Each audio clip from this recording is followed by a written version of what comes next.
Youth leaders are putting on a forum this week for candidates running for governor. This will be a chance to hear the candidates talk about concerns of young people, such as the need for summer jobs. The forum will take place Wednesday, 5 p.m. in downtown Boston in the headquarters of Service Employees International at 26 West Street. Joining us is an organizer from the host group, the Youth Jobs Coalition, Jaelle Sanon. Thank you very much for being with us, Jaelle. Thank you for having me. First of all, talk about what this event is like. 'Cause I was at one of these forums last year, and I felt as if it was a political convention, and the young people had just taken over. Yes, so that's what we want. We want the candidates to hear our issues and be able to prioritize the issues that young people care about. It's the only youth-led youth issue forum this whole election, and we're expecting about 250 people. We're having 4 candidates, so Martha Coakley, Charlie Baker, Evan Falchuk, and Jeff McCormick there. And then, it's basically the teens. It's youth-led. They plan everything, and they're going to lead it and hold the politicians accountable. What about the issues they're going to be asking about? So we're going to ask about progressive revenue. So, a graduated income tax. We're going to talk about youth jobs, being able to add more money in the budget for summer jobs and after school jobs, and also pushing private businesses in the state to start hiring teens. We're going to talk about transportation, so affordable transportation for teens. So the youth pass, I'm not sure if you've heard of it, but we've had some guests on the show talking about it. Yes. That's been a long struggle. Yes. So because there will be a new governor, so we want that to still be a priority in the state house. We'll be talking about housing, education, and all those things that are important to teens, but they actually never ask us, how do we feel about those things when we're affected by them? Well, education is a huge ball of wax. You can come at it in different ways. Yeah. So how are the youth leaders going to be pitching this to candidates? So their idea is that so Latino and African American students still are still scoring lower than whites and Asian Americans, and we're asking, why is this happening, and is there a way we can change it to make sure that everyone is basically scoring on the same level and no one is basically left behind. I guess the point is not about what position the candidates take in some of these questions, but really, I guess, how they show they're paying attention. Yeah.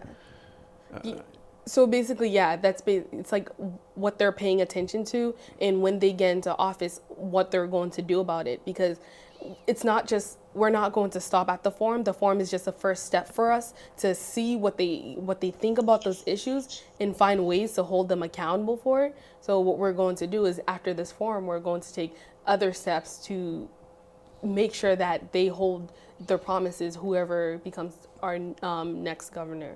Well, you should talk a little bit about how that's worked out. I know, for example, with summer jobs, you keep pounding away at that message, and looking back over the past few years, would you say that the young leaders have made a difference? Oh, definitely, because I think 2 years ago we received forward funding, so that means every year the Youth Jobs Coalition, we're actually working for not like the next summer, but like the following summer.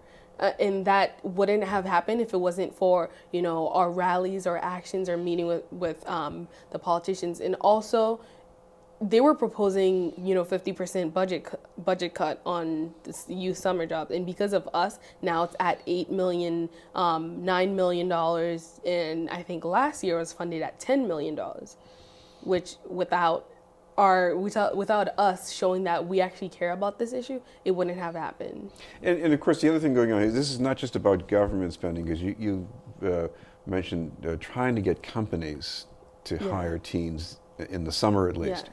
And I guess you've seen some results in that too? Yes, we have. 2 years ago, we had Fidelity hire 13 teens, and that was because during February, a part of our rally was creative action. So we had about 20 teens stand in line in front of Fidelity and hand in mock resumes and demanding to speak to a manager. And at the end, they were forced to give out a public statement on hiring teens, and the following summer, they hired 13 teens.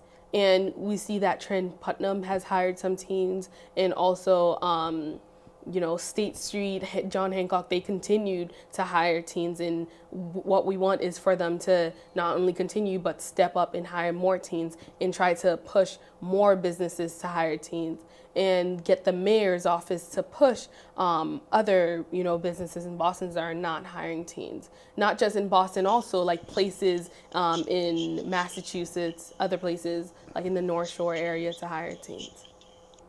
Now, you're a high school senior. Do you see that this whole experience with the coalition has made a difference in your own life and what you look forward to in the future? Yeah, definitely. I was just writing my college essay, and my college essay is basically on, working as an organizer.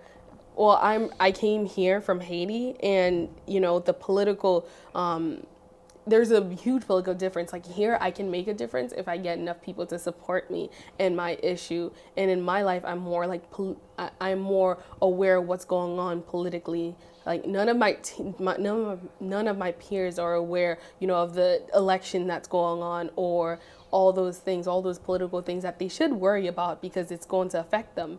But because of the work that I do, I am, aware of everything that's happening politically. Now, there are people your age who probably see a little bit about these political campaigns on TV. They see the ads, and maybe they're just tuning it out. And talk to them, because what are they missing if they don't go to an event like the one you got Wednesday night? Yeah, if they don't go to an event like our youth forum, then they're probably not going to know what position each candidate hold in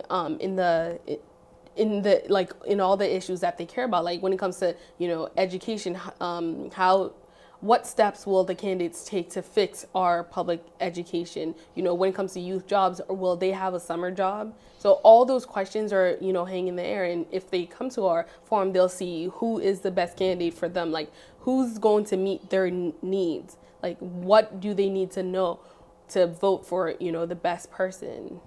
And finally, we should mention that if people want to find out some more details, I know this is 5 o'clock Wednesday at SEIU at 26 West Street, but you've got a Facebook page with some information as well? Yes. If people want to find out, they can go like us on Youth Jobs Coalition on Facebook, and then they'll find our event and they can click whether they're going or not and invite their friends, or they can also use our Twitter at YJobsMA, where they can also stay in the loop on the event. And we have flyers, so you might find our flyers all over the city so far. But yeah. Good campaign job there. Thank you. Thank you very much for being with us from the Youth Jobs Coalition. Thank you so much for having me. Jaelle Sanon. Up ahead, the report from the Back Bay and South End with Stacy Schoonover.